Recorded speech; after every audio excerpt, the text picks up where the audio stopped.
रोहित करेंगे ODI world cup 2027 में भारतीय टीम की कप्तानी। दोस्तों, भारतीय क्रिकेट में इस वक्त सबसे बड़ी खबर सामने आ चुकी है। बीसीसीआई की बड़ी मीटिंग खत्म हो चुकी है और अंदर से जो खबर निकल कर आई है उसने पूरे क्रिकेट जगत को हिला दिया है। जी हां, रोहित शर्मा को लेकर एक ऐसा फैसला लिया गया है जो सीधे 2027 के वनडे वर्ल्ड कप से जुड़ा हुआ है। आगे इस वीडियो में हम आपको बताएंगे कि आखिर बीसीसीआई की उस मीटिंग में क्या हुआ, किसने रोहित शर्मा के समर्थन में आवाज उठाई, क्यों गौतम गंभीर और अजित अगरकर से सवाल पूछे गए और आखिर क्यों बीसीसीआई को रोहित शर्मा को कप्तानी का प्रस्ताव भेजना पड़ा। लेकिन उससे पहले अगर आप भी मानते हैं कि रोहित शर्मा को 2027 वर्ल्ड कप में टीम इंडिया की कप्तानी करनी चाहिए तो इस वीडियो को एक लाइक जरूर कर दीजिए। दोस्तों, 2027 का आईसीसी पुरुष वनडे वर्ल्ड कप क्रिकेट इतिहास के सबसे दिलचस्प टूर्नामेंट्स में से एक होने वाला है, क्योंकि इस बार टूर्नामेंट में पुराने सुपर 6 फॉर्मेट की वापसी हो रही है। लगभग 24 साल बाद यह फॉर्मेट फिर से देखने को मिलेगा। इससे पहले 2003 के वर्ल्ड कप में यह फॉर्मेट देखा गया था और उस समय भी टूर्नामेंट बेहद रोमांचक रहा था। उस वर्ल्ड कप में कई बड़े उलटफेर हुए थे, कई मजबूत टीमें जल्दी बाहर हो गई थी और कई छोटी टीमों ने शानदार प्रदर्शन करके सबको चौंका दिया था। इसलिए जब आईसीसी ने इस फॉर्मेट को वापस लाने का फैसला किया तो क्रिकेट फैंस के बीच उत्साह और भी ज्यादा बढ़ गया। सुपर 6 फॉर्मेट की खासियत यह होती है कि इसमें हर मैच बेहद अहम हो जाता है। टीमों को सिर्फ ग्रुप स्टेज ही नहीं बल्कि आगे के राउंड को ध्यान में रखकर रणनीति बनानी पड़ती है। एक छोटी सी गलती भी टीम को टूर्नामेंट से बाहर कर सकती है। यही वजह है कि इस फॉर्मेट को काफी प्रतिस्पर्धी माना जाता है और फैंस को इसमें काफी रोमांच देखने को मिलता है। ये वर्ल्ड कप अक्टूबर और नवंबर 2027 में खेला जाएगा और इसकी मेजबानी 3 देश मिलकर करेंगे, दक्षिण अफ्रीका, जिम्बाब्वे और नामीबिया। अफ्रीका में होने वाला यह टूर्नामेंट कई मायनों में खास होगा क्योंकि वहां की पिचें आमतौर पर तेज गेंदबाजों के लिए मददगार मानी जाती हैं। खासकर दक्षिण अफ्रीका की उछाल भरी पिचें बल्लेबाजों के लिए हमेशा चुनौती पेश करती हैं। इसलिए इस वर्ल्ड कप में तेज गेंदबाजों की भूमिका बेहद अहम रहने वाली है। पूरे टूर्नामेंट में कुल 54 मुकाबले खेले जाएंगे और 14 टीमें इसमें हिस्सा लेंगी। यह भी एक बड़ा बदलाव है क्योंकि पिछले कुछ वर्ल्ड कप में टीमों की संख्या कम कर दी गई थी, लेकिन अब आईसीसी ने फिर से ज्यादा टीमों को मौका देने का फैसला किया है ताकि क्रिकेट को वैश्विक स्तर पर और ज्यादा बढ़ावा मिल सके। इस बार टूर्नामेंट का फॉर्मेट भी काफी दिलचस्प है। 14 टीमों को 2 ग्रुप में बांटा जाएगा और हर ग्रुप में 7 टीमें होंगी। ग्रुप स्टेज में हर टीम अपने ग्रुप की बाकी टीमों के खिलाफ मुकाबला खेलेगी, यानी हर मैच का महत्व बेहद ज्यादा होगा क्योंकि यहाँ एक हार भी टीम की स्थिति को कमजोर कर सकती है। दोनों ग्रुप की टॉप 3 टीमें सुपर 6 राउंड में पहुंचेंगी। सुपर 6 राउंड इस पूरे टूर्नामेंट का सबसे रोमांचक हिस्सा माना जाता है। यहाँ पहुंचने के बाद टीमों के कुछ पॉइंट्स भी साथ जाते हैं, यानी ग्रुप स्टेज में मिली जीत का फायदा आगे भी मिलता है। यही वजह है कि शुरुआती मैचों का महत्व और भी बढ़ जाता है। सुपर 6 राउंड में पहुंचने के बाद टीमों के बीच फिर से मुकाबले होंगे और वहां से टॉप 4 टीमें सेमीफाइनल के लिए क्वालिफाई करेंगी। सेमीफाइनल मुकाबले हमेशा से ही वर्ल्ड कप के सबसे दबाव वाले मैच माने जाते हैं क्योंकि यहां हार का मतलब होता है टूर्नामेंट से सीधा बाहर होना। फिर सेमीफाइनल जीतने वाली 2 टीमें फाइनल में भिड़ेंगी और वही तय होगा कि 2027 का वनडे वर्ल्ड कप चैंपियन कौन बनेगा। यानी साफ है कि इस बार वर्ल्ड कप का सफर आसान नहीं होने वाला। हर टीम को लगातार अच्छा प्रदर्शन करना होगा और हर मैच में अपना सर्वश्रेष्ठ देना होगा। इसी वजह से अभी से सभी बड़ी टीमें अपनी रणनीति बनाना शुरू कर चुकी हैं। खिलाड़ी अपनी फिटनेस पर काम कर रहे हैं, टीम मैनेजमेंट नए कॉम्बिनेशन आजमा रहा है और बोर्ड भी आने वाले 2 साल के लिए लंबी योजना बना रहे हैं, क्योंकि हर टीम जानती है कि 2027 का वर्ल्ड कप सिर्फ एक टूर्नामेंट नहीं बल्कि क्रिकेट इतिहास का एक बड़ा अध्याय बनने वाला है। लेकिन भारत के संदर्भ में इस वर्ल्ड कप की सबसे बड़ी चर्चा यही है, क्या रोहित शर्मा उस समय भारतीय टीम की कप्तानी करेंगे? यही वह सवाल है जिसने पिछले कई महीनों से भारतीय क्रिकेट में बहस छेड़ रखी है। फैंस, एक्सपर्ट्स और पूर्व खिलाड़ी लगातार इस मुद्दे पर अपनी राय दे रहे हैं, क्योंकि रोहित शर्मा सिर्फ एक बल्लेबाज नहीं बल्कि एक ऐसे कप्तान हैं जिन्होंने पिछले कुछ सालों में भारतीय टीम को कई बड़ी सफलताएं दिलाई हैं। इसलिए जब भी 2027 वर्ल्ड कप की बात होती है तो सबसे पहला नाम रोहित शर्मा का ही सामने आता है। दोस्तों, आपको याद होगा कि अक्टूबर 2025 में अचानक रोहित शर्मा को वनडे कप्तानी से हटाकर शुभमन गिल को कप्तान बना दिया गया था। उस समय यह फैसला काफी चौंकाने वाला माना गया था, क्योंकि रोहित शर्मा की कप्तानी में भारतीय टीम लगातार अच्छा प्रदर्शन कर रही थी। कई क्रिकेट फैंस को यह समझ ही नहीं आया कि आखिर इतनी सफल कप्तानी के बावजूद उन्हें क्यों हटाया गया। उस समय बोर्ड और टीम मैनेजमेंट की तरफ से यह कहा गया कि टीम को 2027 वर्ल्ड कप के लिए तैयार करना है और इसीलिए एक नए कप्तान को समय देना जरूरी है। उनका तर्क यह था कि अगर किसी युवा खिलाड़ी को कप्तानी की जिम्मेदारी दी जाती है तो उसे टीम के साथ काम करने और अपनी रणनीति विकसित करने के लिए पर्याप्त समय मिलना चाहिए। इसी सोच के तहत शुभमन गिल को कप्तानी सौंप दी गई। हालांकि उस समय भी कई क्रिकेट एक्सपर्ट्स ने इस फैसले पर सवाल उठाए थे। उनका कहना था कि एक अनुभवी कप्तान को इतनी जल्दी हटाना सही फैसला नहीं है, खासकर तब जब उसका रिकॉर्ड इतना शानदार हो। कई लोगों ने यह भी कहा कि रोहित जैसे कप्तान का अनुभव बड़े टूर्नामेंट में टीम के लिए बेहद जरूरी होता है। इस फैसले के पीछे गौतम गंभीर और अजित अगरकर की जोड़ी का नाम सबसे ज्यादा सामने आया। गौतम गंभीर उस समय भारतीय टीम के हेड कोच थे और अजित अगरकर चयन समिति के अध्यक्ष थे। दोनों ही भारतीय क्रिकेट में मजबूत और सख्त फैसले लेने के लिए जाने जाते हैं। इसलिए जब ये निर्णय सामने आया तो कई लोगों ने माना कि यह उनके ट्रांजिशन प्लान का हिस्सा है। गंभीर का मानना हमेशा से रहा है कि टीम को भविष्य के लिए तैयार करना जरूरी है। वो अक्सर कहते रहे हैं कि टीम को सिर्फ वर्तमान नहीं बल्कि आने वाले वर्षों को ध्यान में रखकर फैसले लेने चाहिए।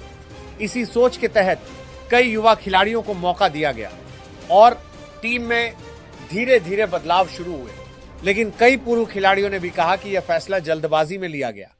उनका मानना था कि रोहित शर्मा को कप्तानी से हटाने की कोई खास जरूरत नहीं थी, क्योंकि वह अभी भी टीम के लिए बेहद अहम खिलाड़ी थे। उन्होंने कई बड़े टूर्नामेंट में टीम का नेतृत्व किया था और खिलाड़ियों के साथ उनकी समझ भी काफी अच्छी थी। पूर्व क्रिकेटर मनोज तिवारी ने तो यहां तक कह दिया था कि गौतम गंभीर ने अजित अगरकर के कंधे पर बंदूक रखकर चलाई है। उनके इस बयान ने क्रिकेट जगत में काफी हलचल मचा दी थी। इसका मतलब यह था कि उनके अनुसार यह फैसला सिर्फ चयन समिति का नहीं बल्कि कोच और चयनकर्ताओं की संयुक्त रणनीति का हिस्सा था। तिवारी के इस बयान के बाद यह मुद्दा और भी ज्यादा चर्चा में आ गया। कई लोगों ने इसे टीम मैनेजमेंट की रणनीति बताया तो कई लोगों ने इसे सीनियर खिलाड़ियों के साथ अन्याय करार दिया। सोशल मीडिया पर भी इस फैसले को लेकर काफी बहस हुई। मतलब साफ था, टीम मैनेजमेंट सीनियर खिलाड़ियों को धीरे धीरे साइडलाइन करके नई टीम बनाना चाहता था।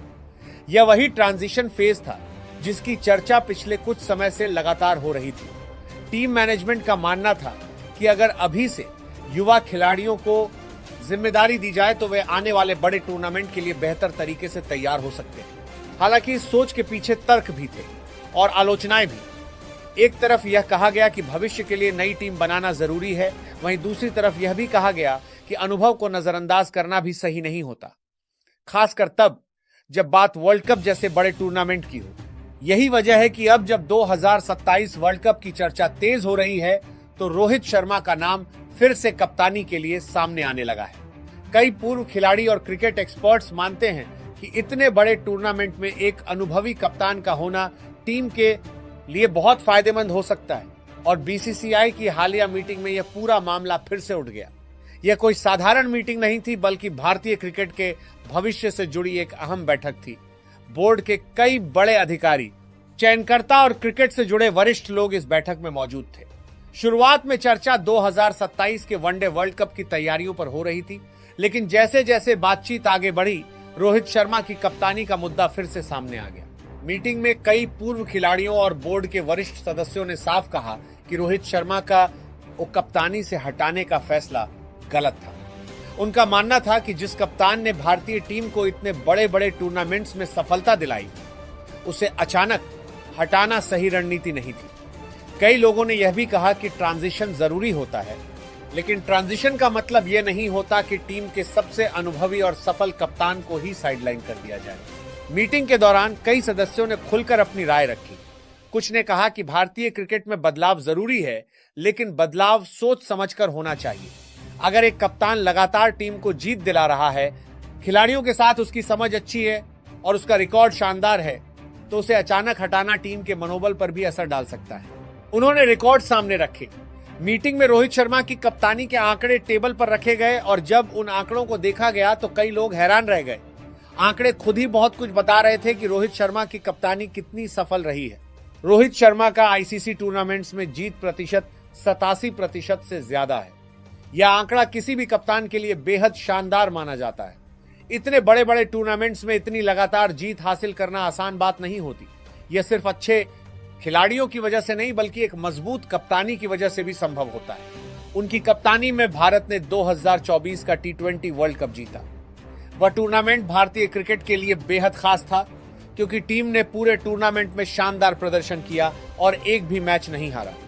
उस जीत ने भारतीय क्रिकेट के आत्मविश्वास को एक नई ऊंचाई पर पहुंचा दिया था। 2025 की चैंपियंस ट्रॉफी जीती। उस टूर्नामेंट में भी भारत ने बेहद संतुलित और आत्मविश्वास भरा प्रदर्शन किया था।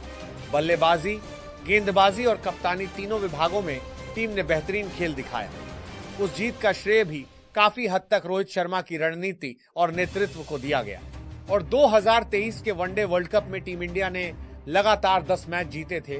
पूरे टूर्नामेंट में भारत अजेय रहा था और हर मैच में टीम ने शानदार प्रदर्शन किया था। बल्लेबाज रन बना रहे थे, गेंदबाज विकेट ले रहे थे और कप्तान के फैसले भी ज्यादातर सही साबित हो रहे थे। सिर्फ फाइनल में एक खराब दिन की वजह से ट्रॉफी हाथ से निकल गई। क्रिकेट में कभी कभी ऐसा होता है कि पूरे टूर्नामेंट में शानदार प्रदर्शन करने के बाद भी एक मैच सब कुछ बदल देता है। 2023 के वर्ल्ड कप फाइनल में भी कुछ ऐसा ही हुआ था। उस दिन टीम का प्रदर्शन उम्मीद के मुताबिक नहीं रहा और ट्रॉफी हाथ से निकल गई।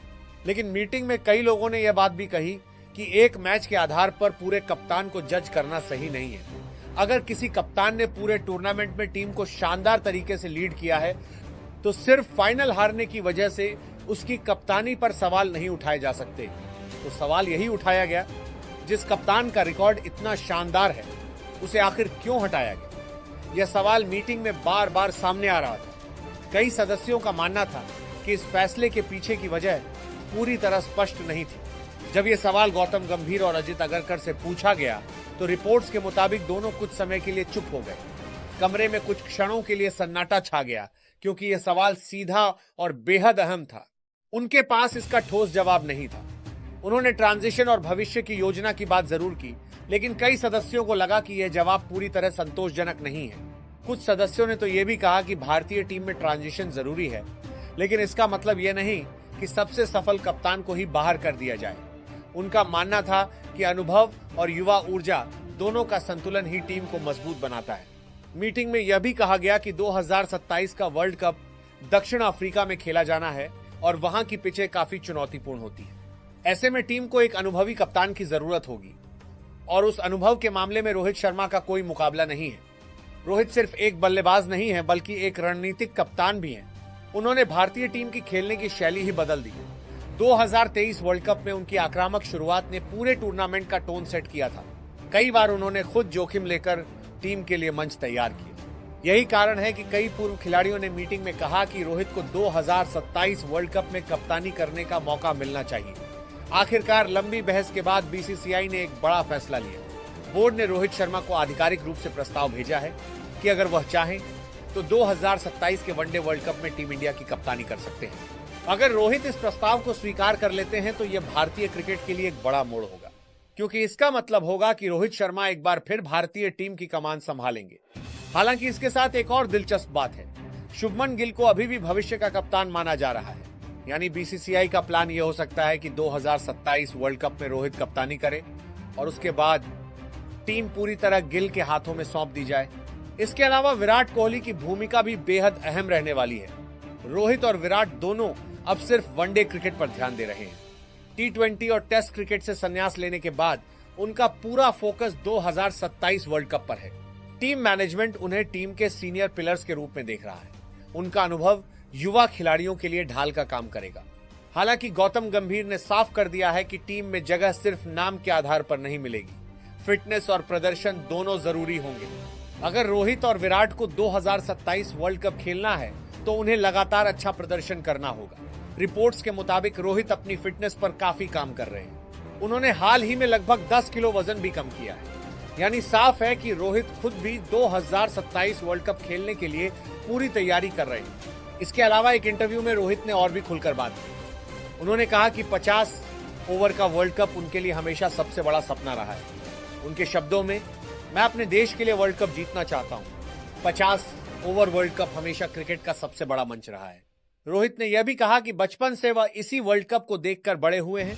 उनके अनुसार पहले क्रिकेट की दुनिया में सबसे बड़ा टूर्नामेंट यही था, इसलिए इस ट्रॉफी को जीतने की चाह उनके अंदर हमेशा रही है। उन्होंने माना कि 2023 का वर्ल्ड कप फाइनल हारना उनके करियर के सबसे दर्दनाक पलों में से एक था और उसी हार ने उन्हें 2027 के लिए और ज्यादा प्रेरित किया। अब सबसे बड़ा सवाल यही है, क्या रोहित शर्मा बीसीसीआई का यह प्रस्ताव स्वीकार करेंगे? अगर ऐसा होता है तो 2027 का वर्ल्ड कप और भी ज्यादा दिलचस्प हो जाएगा, क्योंकि रोहित के लिए शायद आखिरी मौका होगा 50 ओवर वर्ल्ड कप ट्रॉफी उठाने का। और अगर वह ऐसा कर लेते हैं तो उनका नाम भारतीय क्रिकेट इतिहास में हमेशा के लिए अमर हो जाएगा। वीडियो पसंद आया तो लाइक और चैनल को सब्सक्राइब करें, क्योंकि आपका सब्सक्राइब ही हमारी ऊर्जा है। जय हिंद, जय भारत।